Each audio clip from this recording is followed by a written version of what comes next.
Hello mga minahal kong kaibigan followers. Good evening. Sana nasa magandang kalagayan kayo.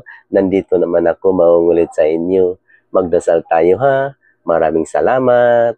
Sa ngalan sa Ama at sa Anak at sa Espiritu Santo. Amen. Minahal naming Panginoon na makapangyarihan sa lahat. Kami po ay dumudulog ngayon sa inyong harapan upang taos puso magpapasalamat sa napakagandang gabi na ito sa mga bagay na biyayang aming natamo, espiritual at material. Salamat din po o Panginoon sa mga problema na napatatatag sa amin sa lakas ng loob para malabanan namin ang lahat ng pagsubok at sa mga taong aming inspirasyon sa gabi at araw.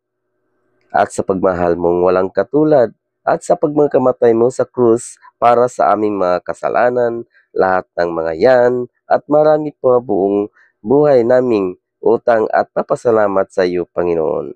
Maraming salamat po, Panginoon, sa ngalan sa Ama at sa Anak at sa Espiritu Santo. Amen. Bye-bye mga minahal kong kaibigan followers. Good night. Salamat.